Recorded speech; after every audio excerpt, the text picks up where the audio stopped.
Hello, and thank you for joining Leadership Sovereignty. I'm your host, Terry Baylor, along with Ralph Owens. In today's episode, we're going to discuss standing on the shoulders of giants. In that today is a special day, we show honor to Dr. Martin Luther King. Enjoy the show. That leadership company that I joined, it basically framed what leadership was for me. I started to see it in other people, but I couldn't put a title on it. I didn't know what it was called. When I got into that organization, then I knew exactly what it was that I had been seeing all of this time, because it didn't matter at that point if you were white or if you were black. If you understood the concepts and you applied them, you got, the same result. And then that's when I really started digging into the books. And I just can't say it enough. For those in our community, the ability to read, I've heard it said this way, this is probably the best way to say it. When you read a book, you stand on the shoulders of giants. You get an opportunity to take advantage of the best of a person's life. Let's say a person lived for 100 years and they wrote a book on all the successes and failures. You get a chance to take the successes that person did and avoid their failures all by reading one book, right? It took them 100 years to be able to get to those experiences, but you get to take advantage of them by reading one book. So you stand on the shoulders of giants when you read a book, and most of the information that you're going to need to be successful, especially in corporate America and business, you're not going to find just searching the internet. You're not going to find just talking to other people. A lot of times you got to get into these books because, and going back to that one point about exposure, right? If you want to learn how to make $1 million, you need to talk to a millionaire because he's already done it. If you're talking to people who ain't never done it before, then you're talking about theory. You want to talk to somebody who's already done it. Well, maybe you're not in a situation where you can meet a millionaire, but you can read a book written by a millionaire. It allows you to get the exposure into how they think so that you can start to think the same way. Yeah, no, I totally agree with that, right? So my oldest son, Terrence, he plays basketball. And one of the books I bought him was that Kobe Bryant book, the Mamba Mentality. And one of the biggest things he took away from that book, we all know Kobe worked hard and he was just relentless.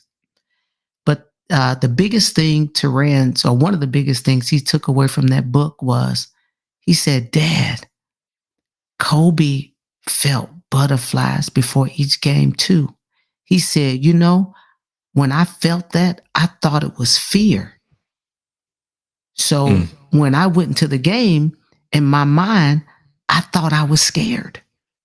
He said, "No, that's just the nervous energy of the game." He said, so he said, after I get in and I make my first pass or I make my first shot, then it's gone. He said, but he translated that emotion as fear. But no, it was just anticipation on what was going to happen or what you were expecting to do. It totally transformed. He said, "Dad, I've been playing like that for the last 2 and 3 years." To your point, he was able to take Kobe's 18, 19, wherever many years he played in the league, and took that one valuable lesson and transformed how he saw himself going into the games now, and transformed his expectation of himself and what he thought about himself right before going into the game. But if we hadn't bought that book, if he hadn't read, then probably today he wouldn't be having the successes that he's having today. That's it, man. That's the whole point of understanding exposure, right? And I think that's kind of what we are leading into today, is exposure to leadership, exposure to how you get that leadership, because it's going to change your life. It's going to change how you do your day-to-day. It's going to change how you interact with people. It may even change how you interact if you're married, with your spouse, with your children, right? It changes everything. But until you're exposed, right, you just don't know, how it's going to change you. So, I mean, the power of reading books is just, you can't say enough about it. Yeah, and to your point, right? You as a leader, it's greater than what you do at work. Mm. What you understand and what you will begin to understand is that it impacts every place you go, everything you do, every encounter, every interaction. How you lead impacts your life. Yes. Yes. Yes. You never turn it off. It's not something you turn on, just to get something and then you turn it off, when you want to become, back to your normal self. It is who you become. It's about the journey. It's about the transformation of you as an individual. All the other things that come as a byproduct are just that. They're just byproducts of who you're becoming because of your exposure to leadership, your choice to actually interpret and understand, what it is that you're reading and then applying it, right? Because it's not just about having the books. There were times where I just had books on the shelf, but I never read them. What good is that going to do me, right? Not only do I have to get the book to be exposed to, but I got to read it. I got to understand what it says, and then I have to apply it into my own life. But by doing that, we have been able to achieve successes that I know for a fact no one else in my family has been able to do at this point.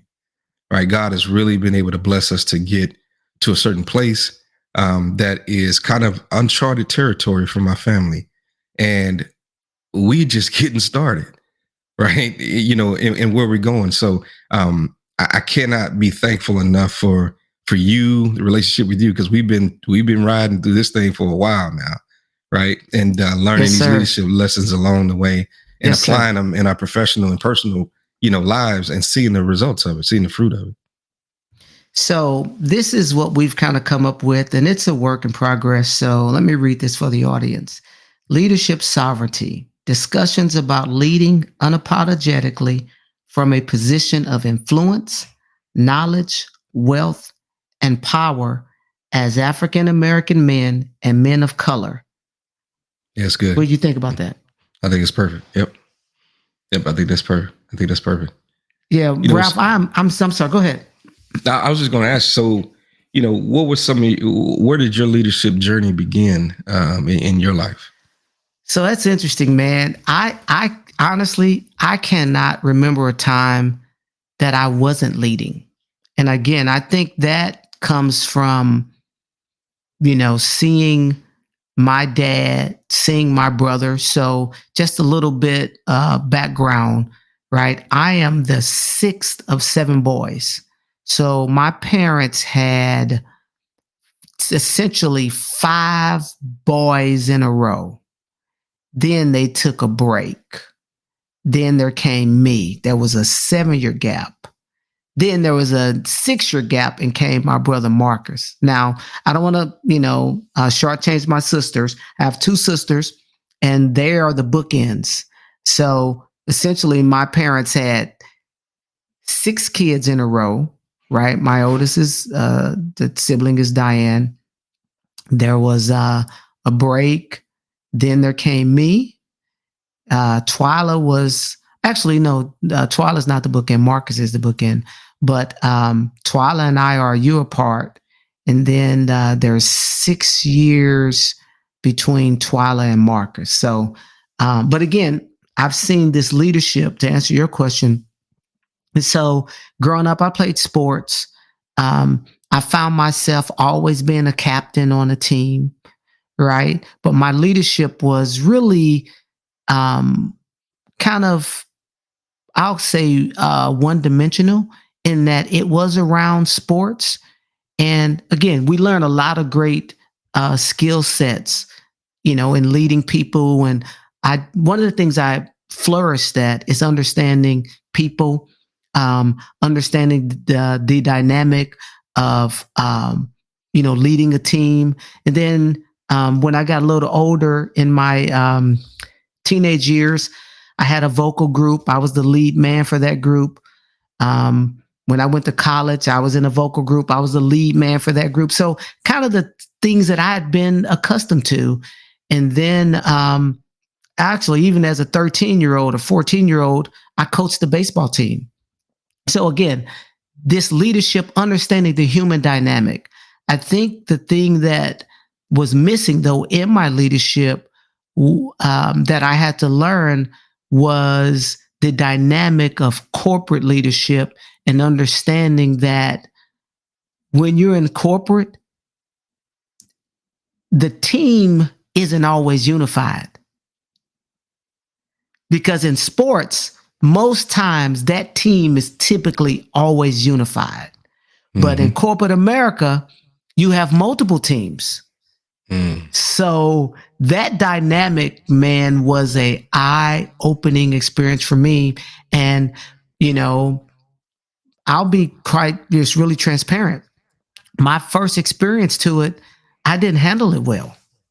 I did not handle it well. I didn't understand the politics. I didn't understand the nuance of smoke and mirrors in all of that. I didn't understand the really the power that I had and my influence.